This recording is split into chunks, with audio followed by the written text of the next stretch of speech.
There you go. Thank you. No problem. You're a superstar. All right, so today I'm going to talk to you about how to bring out the best in yourself so that you can bring out the best in others.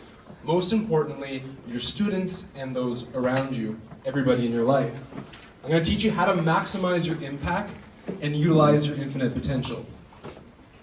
Now, what does it mean to bring out your infinite potential? What is your superpower? And how do you become the best version of yourself? Well, we're going to dig right into that. So, first I'll introduce myself. For those of you who don't know, my name is Jordan Best. I'm a musician, I'm a coach, I'm a podcaster, I'm an author, I'm a speaker, I'm a father, I'm a registered massage therapist, and I'm about 7,000 other things that couldn't fit on this slide. So, just to give you a little backstory, or I guess present story, I'm a pretty active guy. I love to mountain bike, I love to work out, I eat pretty healthy, I have a wonderful community of friends and family, and I would say I'm pretty balanced in all aspects of life. But the thing is, this wasn't always me. See, just 5 years ago in 2017, I was literally a completely different person. And let me tell you, I never thought I would be standing here in front of all of you in a million years. Like, hands down. So this is quite the shock to me, but it's a privilege to be able to do this. So that's me, I guess in 2016, right before I changed my life. And at one point in my life, I was almost 300 pounds.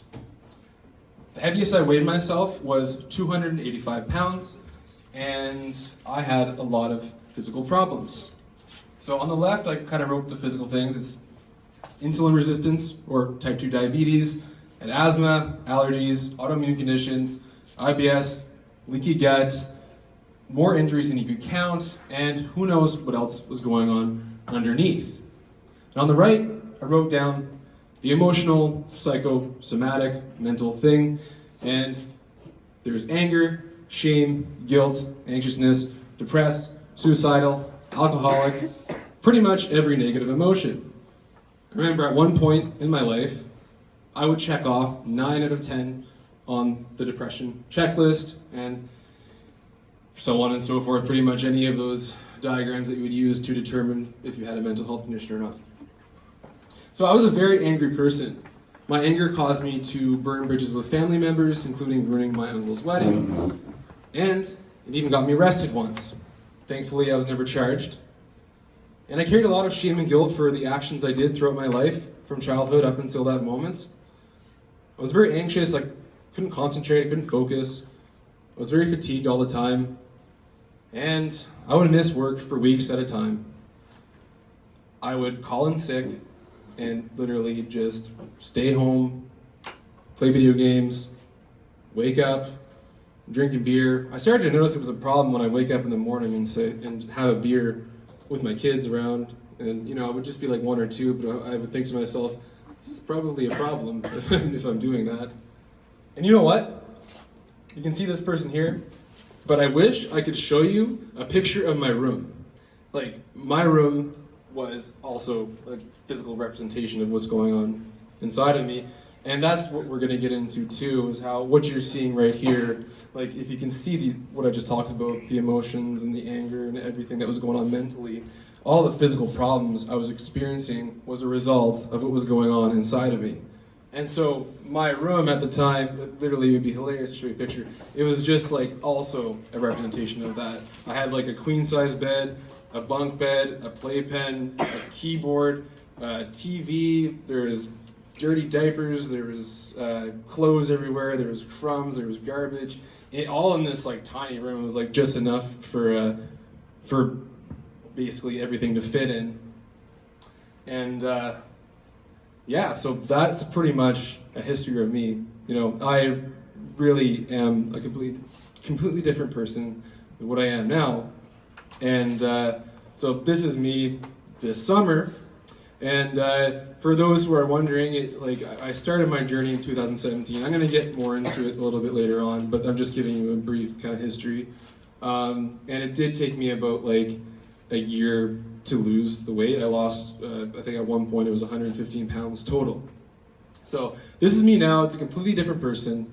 And the reason why I was able to become this person is because I worked on what was going on inside of me, and I changed the story I was telling myself.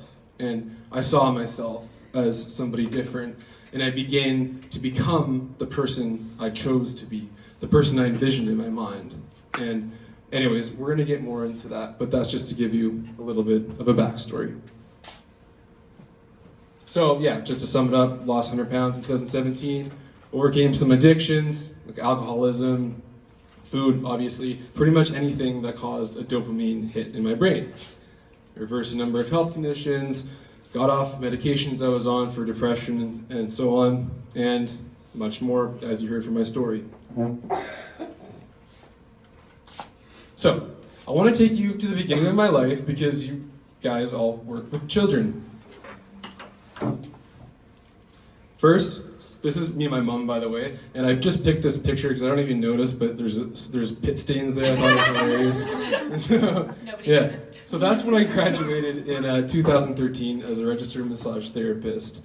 Now, I did keep my life together in certain aspects. I mean, I guess I was able to graduate college, and even though it actually took me an extra year, because my second year of massage therapy college, I stopped halfway through because I was just experiencing so much inner turmoil and mental health problems that I went back a year later to finish it. So it actually took me 3 years to become a massage therapist. So this is the day I graduated. It was a very hot day, obviously, and yeah, even though I did that, and I still had a lot of problems underneath. There's oftentimes you see people, there's always things hidden behind a smile, for most people at least, until you take care of what's going on inside.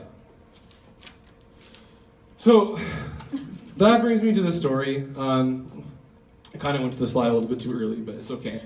So when I first became a massage therapist, the owners of Massage Addict in Moncton were showing me around the DEAP clinic because I was to be working there part-time.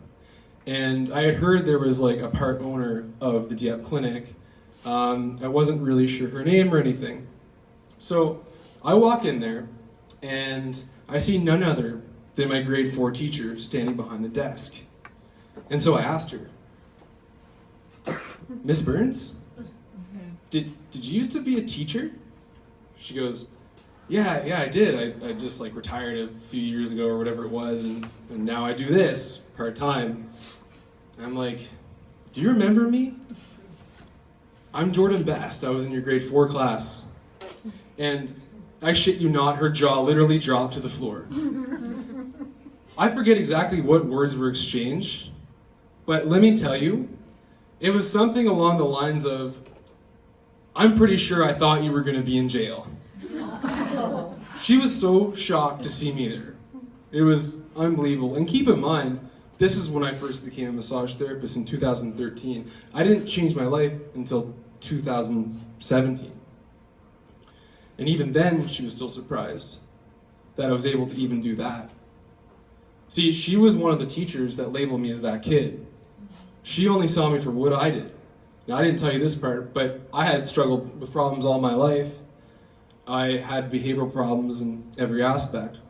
Now, let me tell you, that picture you saw with my mom before this slide, my mother was a great mother. I was blessed to be born in a family with wonderful parents and wonderful family members on both sides.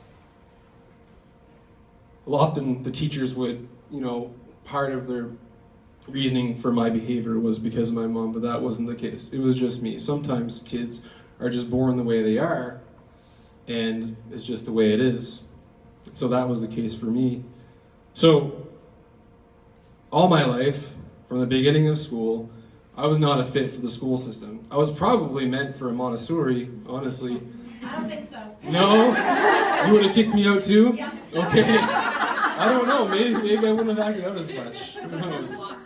But yeah, so I was always the kid that either I was being hilarious and being the class clown and disrupting and getting kicked out or getting in trouble for that, or I was angry and pulling the principal's tie, spitting on him, throwing desks, I would never fight with kids. I was just very mouthy, and mouth off to the teachers mostly. And I was always just a different kid in general. You know, the kids also saw me differently, and the kids also labeled me as that kid, because I've always been a different person. I've always been one to think differently and go against the grain and do and say different things. And I guess that's why I'm doing this and all those other people aren't. But yeah, I was always getting in trouble, whether it was in-school suspension, temporary student placement center, detention, you name it. I was getting in trouble for pretty much every grade. Now, as I got older, it got a little bit better, you know, I guess I'll get more into that as we go on.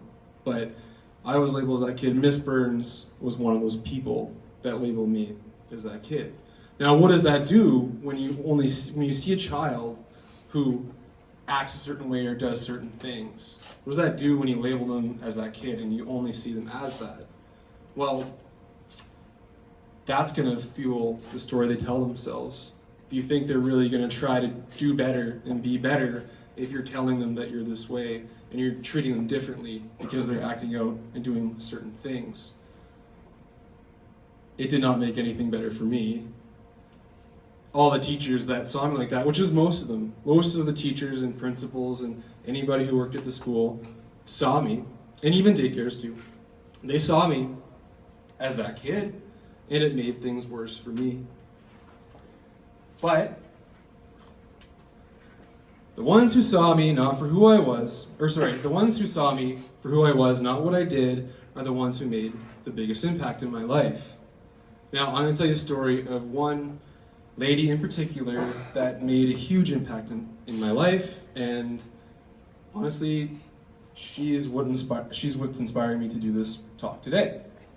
So when I was in grade 1, I had an EA, and her name was Donna Kenny. And I would just do my thing, I would act out, get in trouble and stuff. But she saw me for who I was. She genuinely cared about me. She genuinely saw my potential. She knew that I was a kid that was just making mistakes. She knew that what I did wasn't really me. And there would be times where she would have to restrain me in a chair. But for some reason, her of all people, when she would do that, I wouldn't feel anger and resentment towards her like I would the other teachers, when the other teachers were simply just suspending me or so on and so forth.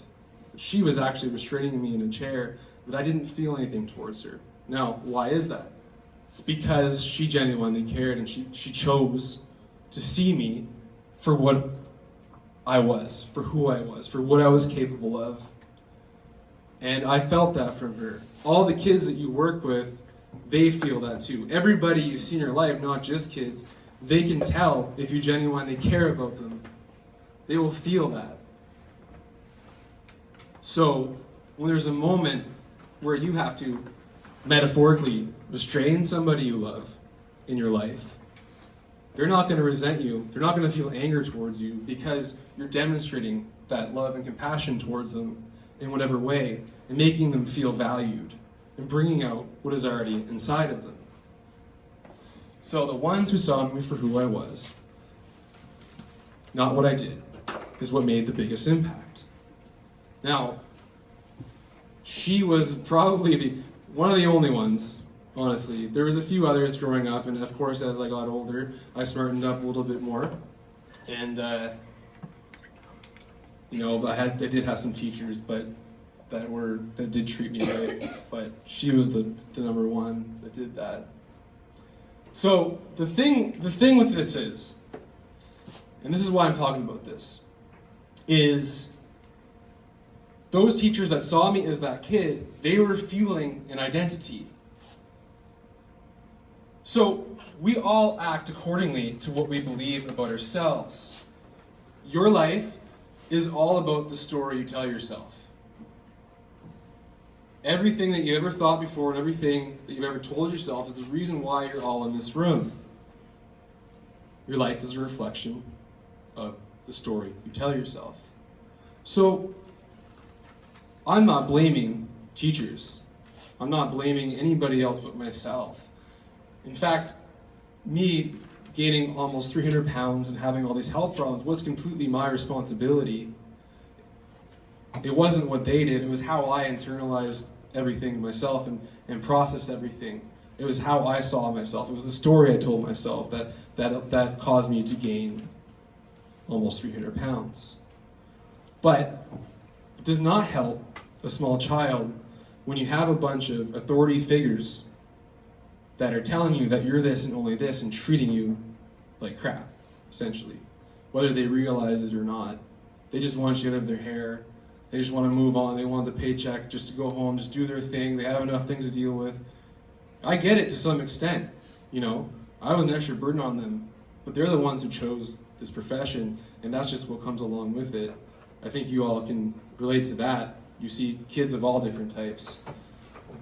But when they were labeling me as this kid, it contributed to me replaying and reiterating that story that I already thought about myself in my head. See, I thought that is all I was capable of. I thought that I was just a bad kid, the troublemaker, the problem child, Dennis the Menace. That's what I saw myself as. In fact, when I watched the movie Dennis the Menace, I loved it because I could relate to the kid. And so they never took the time to really see my potential, get to know who I was. So I ended up getting through life and graduating, moving on. That's me at McDonald's when I was probably 14. Then I graduated high school.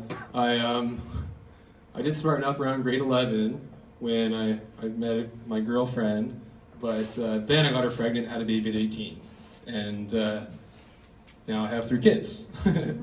But you know, there were blessings in disguise, obviously, because they taught me more than I've ever taught them. They don't even know it yet. So I'm telling you this because I want you to know that you are capable of making an even bigger impact than what Donna Kenny did to me. You are capable of not just that, but you are capable of achieving any goal, any desire, any dream that you set your mind to. You can literally do anything. There's nothing that can stop you. And I'm telling you my story about my transformation, and I'm not here to brag or gloat or anything like that. I'm just an example of what's possible. There's so many people who have done what I did and more, all around the world throughout history. And you guys are no exception, and neither are the kids that you work with. And so when you bring that out within yourself, and you realize that you can make a bigger impact than what Donna did, that's when you can impact all of the students, all the people around you in your life to make it change and be the best version of themselves. So, I had to put this here. It's a big what if. Do you know what I'm about to ask?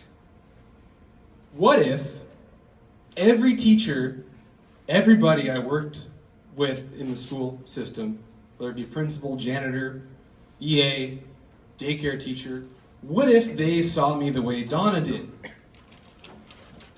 What if they saw my potential and genuinely had a care and compassion? Do you think that I would have made a change sooner? I think so. Again, I'm not blaming it on them, but I can only imagine if every single teacher and every person in the school system treated me the way Donna did. I bet they would have made a huge impact in my life, but they didn't. And so Donna lives on today through me.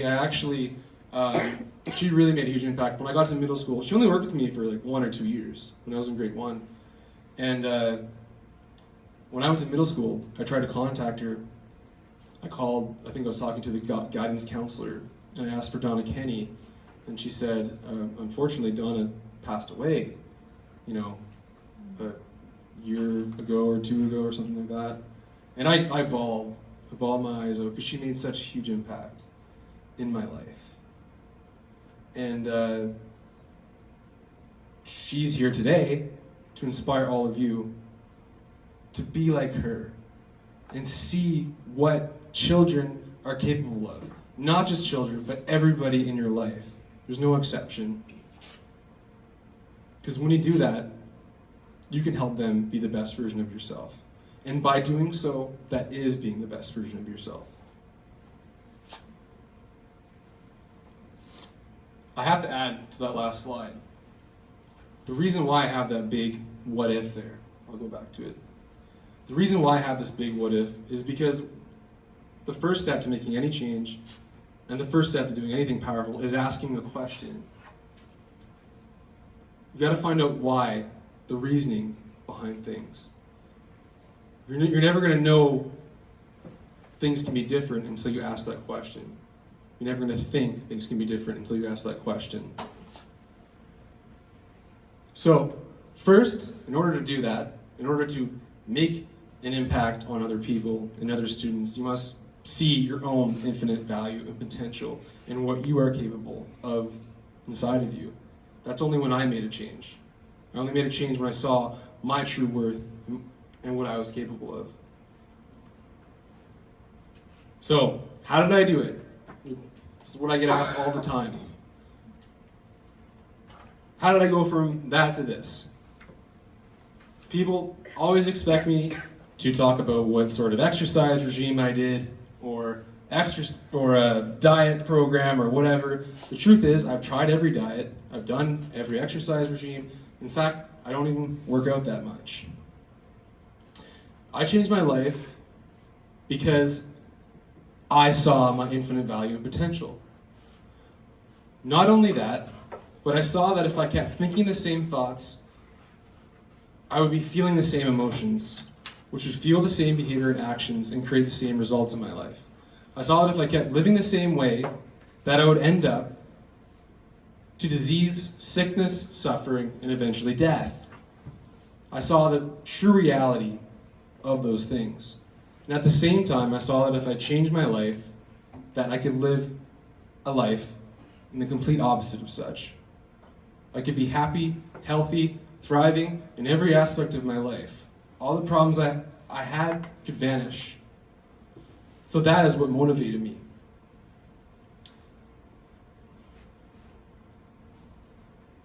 So, part of that, I call it the 3 no's to changing your life. It's pretty simple. Number 1 is know the value in yourself. Know your worth. Love yourself. It sounds cliche, but it's true. Because think about it this way. When somebody who loves themselves will do things that somebody who loves himself would do. If you hate yourself, you're going to do things that somebody who hates himself would do. You're going to be more likely to self-medicate with alcohol and engage in destructive behavior in all shapes and forms. But when you love yourself, all of a sudden it's going to be that much easier to make healthier and better decisions for yourself. Like eating healthier, going to the gym, allowing yourself to be in better friendships, and so on and so forth. And number 2, and to me this is the most important, is know the power of your mind. Your mind is the most powerful tool in the world. And we don't even realize it. Remember I told you at the beginning, everything that you thought before is what brought you into this room today. Everything that you've ever thought. Your life is a product of what goes on inside you. It's not the external circumstances that happen to us. It's how we internalize everything. And our life only begins to change when we begin to think outside the box, which I saw in the front lawn of here. Yep. So you think outside the box, you know your potential, you know the power of your mind. That's when you change your life. That's also, I know it sounds cliche, but it's the truth. And number 3 is know that your goals and dreams are within reach. There's nothing out of reach. And that is another reason why I was able to lose over 100 pounds and change my life, is because before, when I would try a diet program or exercise regime, or to quit a bad habit like smoking or drinking, it would fail because I held the belief inside myself that it would be too hard. I held this belief that there were certain things that had to happen first, or I needed money first, or all these limiting beliefs that prevented me from reaching it. I thought it was out of reach. And that's what prevents us from going towards our goals. As soon as we know something is within reach, that's when we'll walk towards it. If we're trying to get to an apple tree that's across the street, and there's barricades and barbed wire fence and armed guards guarding it, we're never going to go try to get there, because we create this dangerous idea in our minds that bad stuff will happen when we get there, or it'll be too hard or difficult. But those barricades don't actually exist. Those barricades are only what exists in our mind. We have to see the apple tree as across the street with nothing in the way. Your goals are the apple tree, and nothing can stop you from getting there. So, I love this. Impossible is just another word for it hasn't happened yet.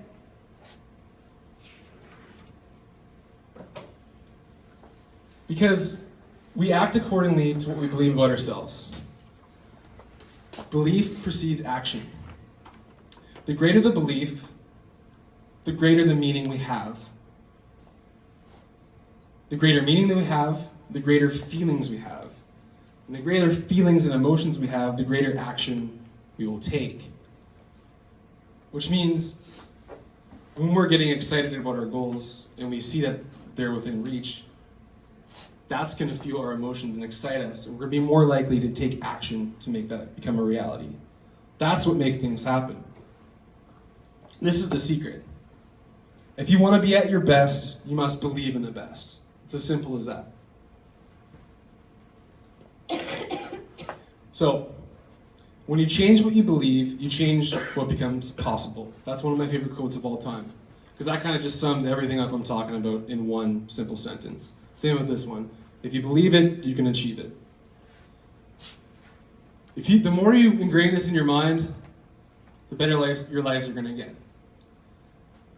Each and every one of you has goals and dreams. Some of you are already living them.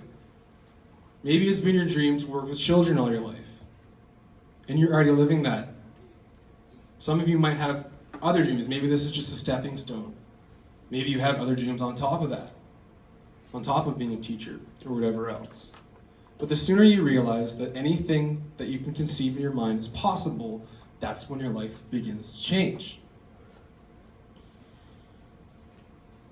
So, part of changing your limiting beliefs and recognizing them, becoming aware of them, is to make your life more meaningful. One of the greatest driving factors for anybody making a change is living with more meaning and purpose. That's why in 12-step programs, they teach people to believe in a higher power, to believe in God, whatever that is for them, because that will give them a greater meaning and purpose and greater drive to move forward. And that involves discovering the why we do things. Meaning makes the mundane manageable. So all of a sudden, when you're doing these little tasks, everyday tasks, whether it's doing the dishes or coming to class and preparing for your children or whatever it may be, when you have more meaning to it, when you realize that you're fulfilling a purpose, you're fulfilling a destiny, that's going to give you more momentum to get there. Meaning fuels action and helps you to stay consistent. When you attach a meaning and a purpose to everything you're doing, you're going to be more likely to stick to it. I was able to stick to everything because I gave myself a greater purpose. Part of that purpose was just simply because I wanted to feel healthy and happy. And the other part is because I wanted to inspire my children. And the other part is because when you go from a place of being so low to shedding all of that, you want to help other people feel the same. Now, all of you already have that meaning and that purpose. You're working with kids, you just have to really realize the impact that you have along with people around you. So that's part of why I'm here today, is to get you to realize all of these things. So, and this brings me to this. Every day you're making an impact on every single person that you meet, whether you like it or not. Whether it's somebody at the Tim's drive-thru or at the grocery store or the students that you're working with, you are making an impact on everybody. Let me give you an example. So if you're at the grocery store and you're scanning your items, and there's two options that you can do. There's two routes you can take. Either you can keep your head down and ignore their existence and pretend they're a robot, which is fine. But that's making an impact. You're making the impact of showing each other that you're invaluable. Showing each other that you're just pawns in chess. Robots doing their thing every day. But you don't have to do anything crazy. What if you just made eye contact and just said hello? How are you doing? That's all you have to do. That's a big impact on its own. But it's not really what we say or do. It's the energy and the feelings that we have behind that. And I'll tell you a story about one of my clients. She used to work at the cafeteria. I believe it was at one of the hospitals around here.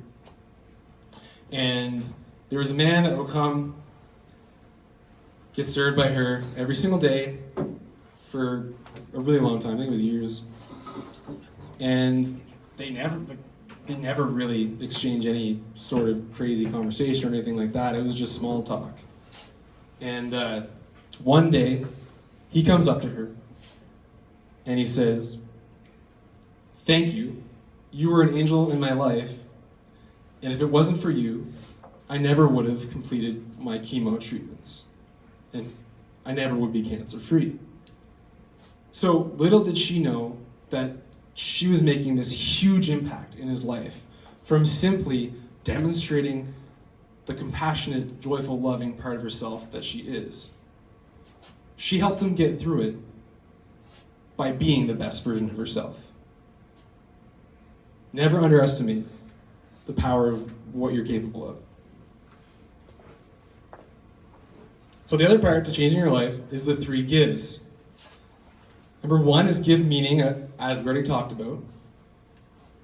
Number 2 is give gratitude. When you're grateful for everything in life, things have more meaning, things become more exciting. You begin to love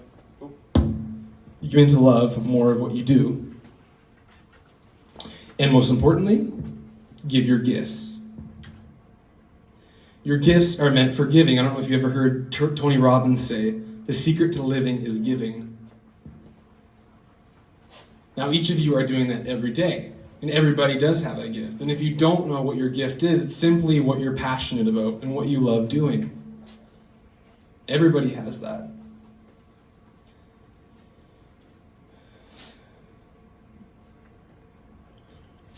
And this is an important one, choosing compassion over judgment. That's exactly what Donna Kenny did. She chose to show me compassion rather than judging me and see me as that kid. And you saw how powerful of an impact that made on me. To this day, even though that happened in grade 1, she impacts me. Choosing compassion over judgment is choosing to see others what they're capable of versus what they did, especially children, because they're just learning. So, you can either set your limits to fail or set your limits to succeed. And this is a huge one because there are no limits, and that's why I had the slide earlier. Impossible is just another word for it hasn't happened yet. Because anything that anyone's ever deemed impossible, it's been proven wrong at some point in history. The simple example of that is world record for running or swimming or any sort of Olympic sport. At one point, nobody thought it was possible. Then all of a sudden, somebody breaks the record, and now high school kids are doing it. Because they were able to see beyond the limitations.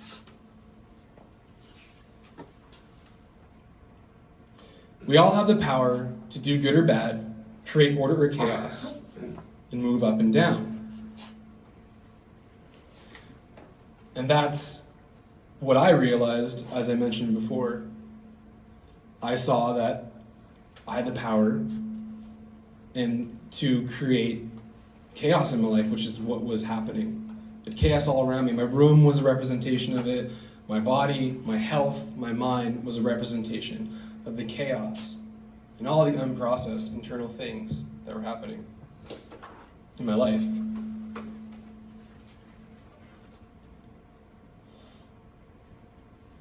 So, this is a little echoey, sorry. So another thing that really contributed to me changing my life is living by this principle. If it sucks, do it anyway. See, the truth is, life is hard, whether we want it to be or not. We get to choose our own suffering. Either we can work hard doing things that are going to bring us health, happiness, and prosperity, or we can take the easy route and do things that are going to deteriorate our health and lead us in hospital beds, sickness, death, broken relationships, and so on and so forth. So we get to choose our own heart. So I would deliberately force myself to do things that were hard, whether that was waking up in the morning, making my bed, forcing myself to do things when I didn't want to build willpower and discipline. I don't know. It might be because I'm close to this. Technical difficulties. Try that. Better? Oh, that's slightly better? Okay, cool. All right. Yeah, and another thing I did was take cold showers and ice baths. I don't know if you ever heard of Wim Hof. So that was very powerful because it wasn't just the physiological benefits that I was getting. Ice baths and cold exposure, when done properly, can have a plethora of positive results, but it was more so the mental aspect. When we break through that barrier, that hesitation of stepping into the cold water, whether it be a cold shower or cold ocean or ice bath, that reflects into every aspect of our life. That builds willpower, that builds discipline. Because, and this is really important to know, how we do one thing is how we do everything. So, that's why when we half-ass doing tasks in life, you'll notice that there's going to be other areas in life that you half-ass tasks.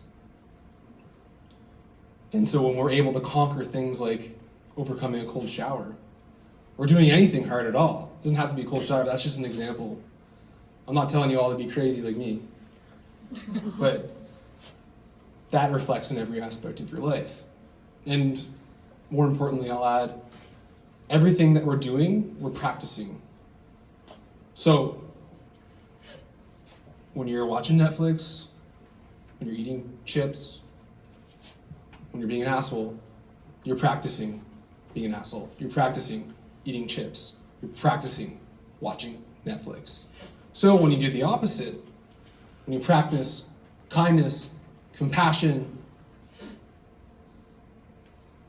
determination, conquering obstacles, it's going to be more easier to do them.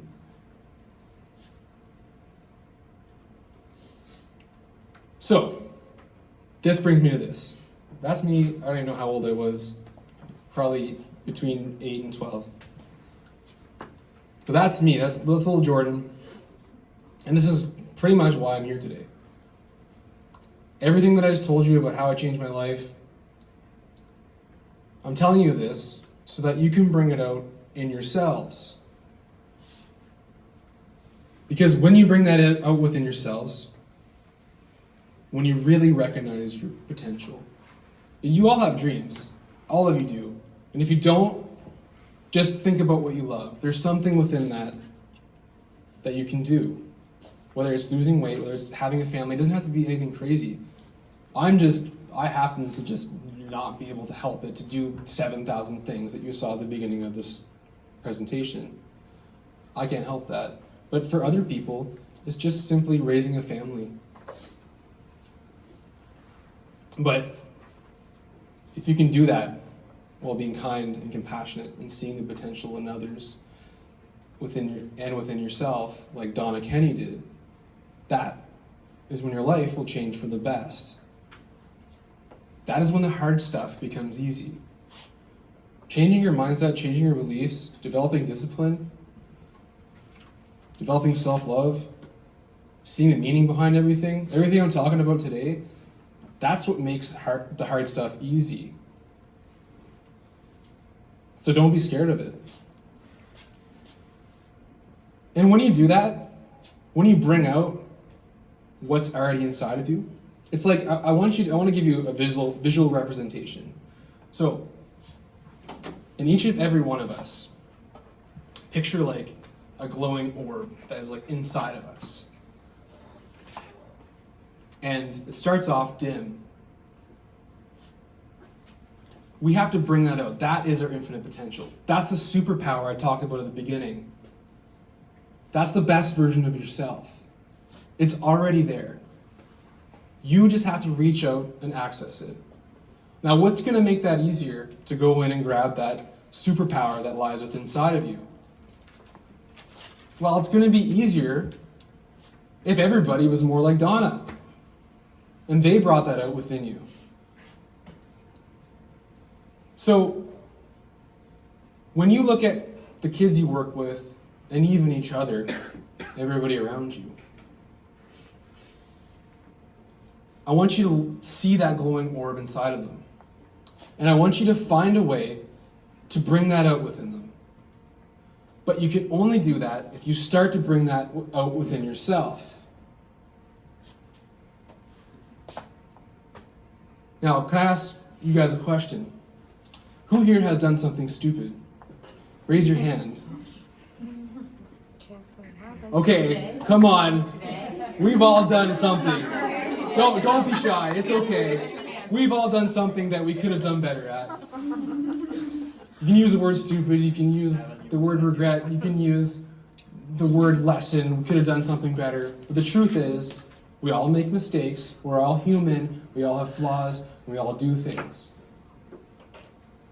So the more we recognize that, the more we can relate with each other. See, oftentimes kids, because they have such a narrow view of the world, one of the reasons why they begin to bully kids and so on and so forth is, well, a big part is society and the parents and upbringing, but another part is because they haven't fully developed that part of their brain where they can see relation to everything. So it's up to us to teach them that. It's up to us to show them that, we're all kind of in the same boat. We're all in the same boat. And we all have to help each other out of the boat. So we can get on land, and find that treasure. So the reason why I'm standing here today, the reason why I was able to lose over 100 pounds, change my life in all these different ways, is because I connected to little Jordan and I dealt with all the crap that I had inside of me that I developed from childhood up until the age of 25. And don't get me wrong, I'm still working on stuff every day, but that's kind of the point. You're just always constantly reflecting and analyzing on how you can do better, how you can be the best version of yourself. There's a word, I don't know if you guys have ever heard of it.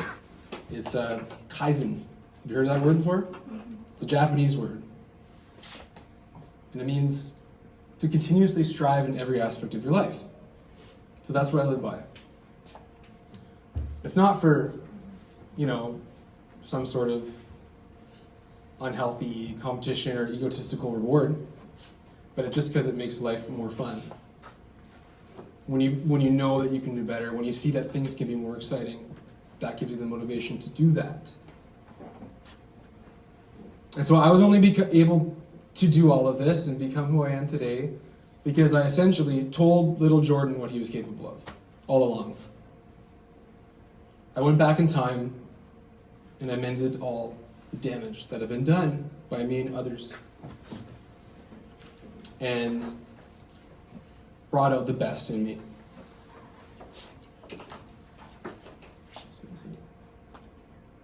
So, and this is the thing, this is kind of what I'm closing with. After everything I talked about today, everything I told you, you might have it in your minds that it's still going to be work to do all of these things and to achieve whatever goal it may be, or to be the best version of yourself, or to see the self-worth in you. But the truth is, you already are the best. The moment you decide something is the moment you're already there. And that's what I tell all the clients that I work with. See, I get them to think of what they see the best version of themselves would be. So in my case, I envisioned, who is Jordan 2.0? So what's the 2.0 version of yourself? You have to think of that.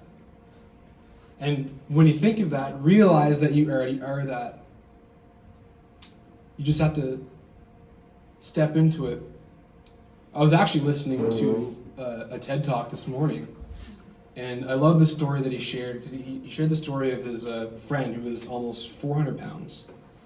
And he actually went out and bought a suit that was for like a 200-pound man. And that was because he had decided to be that version of himself. The guy who he bought the suit from thought he was crazy, right? Buying that small suit for himself. But because he chose that for himself, he was able to live by that story he was telling himself. He was able to change how he saw himself and what he was capable of. And he began acting accordingly to what he believed about himself. We all act accordingly to what we believe about ourselves. That's why when we tell each other to believe in ourselves and do better, we'll begin to act better and do better things. That's what I did myself. I chose to be who I am here today. And even in this moment, I'm still choosing who I am going to be in the future. And it's no different with you. So the moment you decide something for yourself is the moment you're already there. You just have to be ready to step into the vortex, get locked into the experience, and ride the wave. Doing this is going to allow you to bring yourself to people, places, and things, and situations that will get you to your goal. You're going to be more receptive when somebody gives you information that's going to help you get to that goal. You're going to allow better people in your life. It's going to be easier to cut out toxic people. It's going to be easier to choose yourself. Your subconscious mind is going to follow suit. And all of a sudden, it's going to be easier to put on the shoes to go to the gym. Did you know that the hardest part about going to the gym is putting on your shoes? It's because we hold the belief that it's going to be hard to do that. So as soon as we put them on and walk into the gym, all of a sudden working out becomes way easier. You're just kind of part of the experience now. You're just in the flow of it. You start to do it. When you focus on the reward and the outcome, that's when it becomes easier. So, this wraps it up. I hope that I've spoken to you today in some way, shape, or form that can make an impact in your life. Because even if I just impacted one of you today, that's going to impact a lot of kids and a lot of future generations, because they're going to pass that on to their kids and so forth. So realize that, truly realize the power of what I'm talking about today. This is no joke. This is the real deal. This is how you change your life, and this is how you change the world. Thank you very much. So, if you want to connect with me, you can find me on Instagram, bestinterest.life. and Facebook best interest, and that's my email if you want to snapshot a picture or something. Yeah, thanks for having me today. Thank you. Yeah. We have a check for you, but we also have this for you. Oh, amazing. Thank you so much. You're I love welcome. that. Does anybody have any questions at all, just before I leave? Questions? Yeah? I have one. Maybe you shared it and I just overlooked that you Yep. answered it, but when did you feel that your life was taking a downward spiral? Yeah. When I looked around at my room one day, Like how old would you have been? I was 25. I'm 30 years old right now. I don't know if I mentioned that. Yeah. So yeah, it was. You kind of already know. Like we know when we're in that downward spiral. Like did you feel it as a kid? I guess you could say yes. Like when I was like, truthfully, growing up, I was living in hell in my mind. Like going through school sucked, like a lot. Like it was like trauma because of everything that happened to me and stuff, and the things that I caused for myself, and getting put in isolation and stuff like that. So I kind of always known this, but as you get older, or as I got older, there was a few moments where it just really clicked into me that holy crap, like I'm pretty much at rock bottom. You know, there's a couple times where, you know, there's moments that happen over time, like I got arrested and I burnt bridges with my family by freaking out at their wedding, and then there was just blacking out and waking up in the wrong house. So there's moments that kind of led up to that, but there's just one moment in particular where I looked around at my room and I saw that this is me, this is what I created. So, did I answer your question? Yeah. Yeah. Any other questions? This might be a personal one. Oh, but go ahead. Did you seek like medical professional help before you started your change? Like Before I started my change? like when you were changing, like a psychologist or medical doctor? Not while I was changing, no. Beforehand, I would see psychiatrists and psychologists and stuff. So I'm an avid learner, and I've read like many books and done a lot of research, read a lot of articles, and watched a lot of videos, listened to podcasts, documentaries, and stuff. That's how I've always been a self-teacher. I'm a musician. I've taught myself a lot of things. Yeah. So, did I answer your question? Okay. Any other questions? Did you say you were an author? Mm-hmm. Okay, so what was the name of your book? It's actually not published yet. Oh, I have okay. published articles Okay. in my friend. He has a mental health magazine Okay. in Moncton called Our Voice or Notre Voix. So I've written a couple articles with him just on motivation and my journey and stuff. But I do have a book. I just have to hire an editor Okay. and to just edit the text and the graphics. It's basically just an official title. The subtitle will be How to Change 100 or How to Lose Over 100 Pounds Using Only Your Mind. Mm-hmm. And I just go through like everything I did to change my life and kind of detail, and I give examples and stuff. I think you're doing an amazing job, and I think this is really good because it also, like, not only for teachers, Yeah. but for, like, you know, different audience, it's great as a story, and it's very inspiring. Awesome. Yeah. Thank you. I appreciate that. I think every one of us can relate to something that Jordan has said to us today. But as we deal with the challenges of some of the children we have in our classroom, it's nice to step back and see the impact we do have on each child and how we're dealing with the young Jordan, but what happens to the old Jordan if we don't judge Yes. and if we allow them and nurture them and love them and let them be who they really truly are. And that's why I wanted Jordan to come and speak to us today. We need to see the end result Yeah. of our work. Just, Yeah. And thank goodness for your grade 1 teacher. yeah. And we want to be that grade 1 Exactly. Yeah. Donna Kenny. Yeah. So yeah, it's really encouraging them to do better. It's like, you know, it's like, yeah, you messed up, but you're capable of doing better. I don't know if you guys have ever read the book How to Talk So Kids Will Listen and Listen So Kids Will Talk. Yeah. It's a really good example. It's just really all about teaching kids how to do better and giving them, you know, responsibility and encouragement to take ownership in their lives. I have that book too if anyone wants to borrow it. I have it in my personal library. And And Jordan is also gonna be doing these talks for the district as well too, That's wonderful. for all the other teachers out there that need to hear it. And students directly too. And to the students, the older students as well, just so they can understand Yeah. his journey, so they'll be able to relate to him as well too. Yes. Awesome. Any other questions at all, or? Wonderful. Okay, if you have any questions and Yep. you're shy, feel free to email me. And for those with consent, if I could have your emails, maybe I could add you to my email list. Would you guys be okay with that? Yeah. Yeah, maybe we could get them. I don't really know how to do that. We'll talk later. Send like a form, and those Yeah. who want to can give me your email, and those who don't, that Yeah. doesn't matter. Yep. Yes. But yeah, you can follow me on Instagram if you just want to be a lurker and see what I'm doing. Sounds great. Thank you, Jordan. Thank you very much. So Jordan, what's your